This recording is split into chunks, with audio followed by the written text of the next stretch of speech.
You're listening to Simple Roots Radio episode number 159, and today is another episode of Monday Motivation, and we're talking how to reinvent self-care through soul care. Welcome to Simple Roots Radio with Alexa Shern. Alexa believes that simplicity in life is the key to achieving true and lasting health. And now your host, Alexa Shern. Welcome back to this podcast. As always, my name's Alexa, and this is the place to get healthy, live happy, and find more joy. I'm so excited that you're here to another episode of Monday Motivation. These short, quick episodes on every Monday are used to give you encouragement. Encouragement that gives you the courage to continue on in this journey. Because if there's one thing I know about health and life is it's tough. Like it's hard, and it leaves us searching and longing for something so much more. But here's the deal. Health was never intended to be a chase. It wasn't something that we had to seek or find, but it's right there underneath the surface in all of us. It's just living it out. And that's what I encourage you to do in these short, quick Monday Motivation episodes where I give you practical steps that you can use to really enhance the well-being of your life. Now, we're in the middle of the mindset series. I won't dive into it much, but I just want you to know that if you haven't been listening, you can go back to the beginning of the mindset series, episode number 150, where we started this whole process. I've been encouraged all summer long, loving the interviews and the solo shows of really helping you to rewrite the story that we tell ourselves every day and how in that we could see greater change. Now, again, if you haven't been following along, make sure you head on over to the show notes at simplerootswellness.com/159 to get all of the information on today's show and all the other podcasts in this series. Plus, download that free guide that goes along with the mindset series called The Joy Experiment. Yes, it's 100% free, and it will help you put these things that I'm talking about into practice and implement them in your life to see great change. Now, today we're going to talk about reinventing self-care into soul care. Now, a lot of people would probably put them in the same category, but I believe that they are completely different. And I think that there's been this big push for self-care, which is fantastic. But like anything good, a lot of times it can get twisted out of context and become just another thing that you have to do, another stress, another idea or goal that you have to meet, rather than just something that you do to actually provide care for yourself, right? What it was designed for. So I think if we reinvent this idea of self-care and put it more towards soul care, it becomes more personal, less about trendy or keeping up with someone else, and more about what is good for you, not to mention creating that spiritual strength that really is the foundation of all health, giving us that hope and that grace to continue on in this journey. So if we go back to self-care, the concept of self-care is pretty simple. If the plane's going down, right, you should put on your oxygen mask before assisting someone else. Essentially speaking, you should fill your cup before pouring it out, right? But if your plane is about to crash and burn, God is the only source of oxygen you need to survive the fall. So again, it's kind of speaking the same thing, but really they're two separate things. And I want to get this idea through that self-care encourages coffee runs and nap time spent reading books. It encourages pedicures and happy hours and new clothes, massages, exercising, lavender bubble baths, all the things, right? And there's nothing inherently bad about this list, but the problem lies in the elevation of these good things as necessities for living. Right? They become another thing that we think is what we need in order to overcome that hump. But here's the deal. Self-care was designed as a means to helping your body fill the cup, not as a magic pill. And I think that's what we twist things into.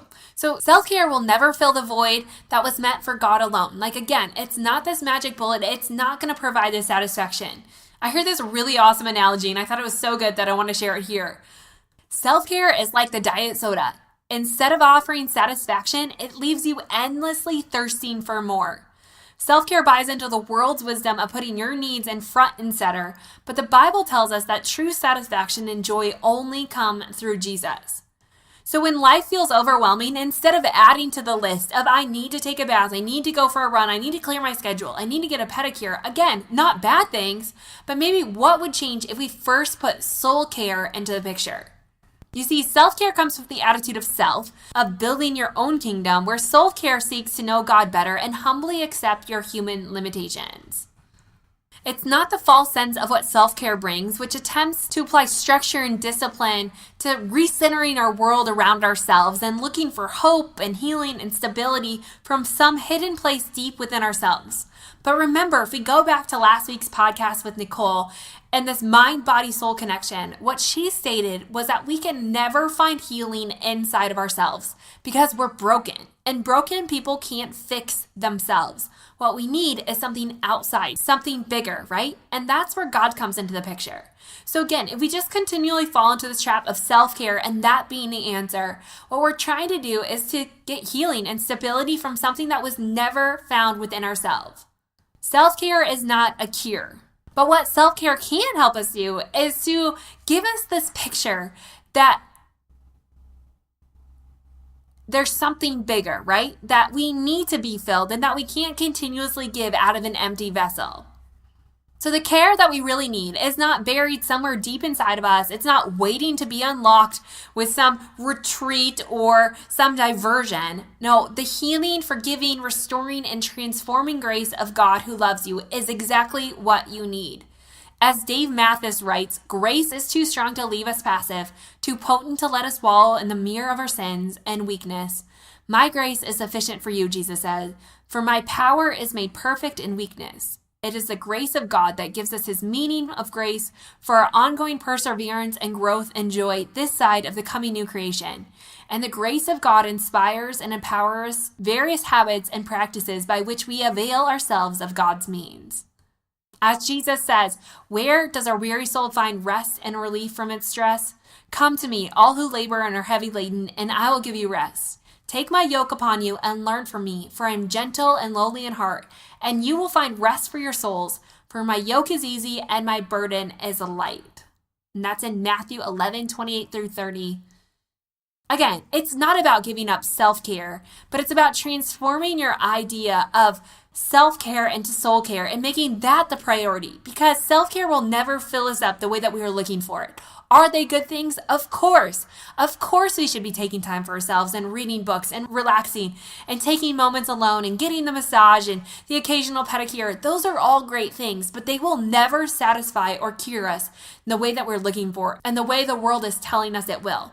The only way that we will ever be satisfied is through God. And that's where we need to start learning to put God in the small habits that you have throughout the day. And that's your challenge this week, is instead of putting so much focus on all these things you should be doing, just start recognizing, where can I start including God into my life? Where can I start seeing him? Maybe it's just standing in awe of him and ultimately being mindful of God and his great love for you. So your challenge this week is to remember who you are, whose you are, and allow yourself to be transformed in that spiritual way, because that transformation, that heart transformation, is really what changes our mind and our body. So again, this week, your challenge is to focus left on self-care and translate that more into soul care. How can you really emphasize this idea of soul, of where you need healing, of where you need support, and look there rather than just slapping on your to-do list all these external things that you need to do, making your life more stressful in the end. But how can you really take a step back and breathe in deep the oxygen that we need to live? That's your goal. I hope that's encouraging for you today. Remember, this isn't about us fixing ourselves, but looking to something so much bigger. I hope you find Jesus in that and understand his deep and immense love for you. That, my friends, is where healing and heart transformation come from. And that's the best place to build your foundation.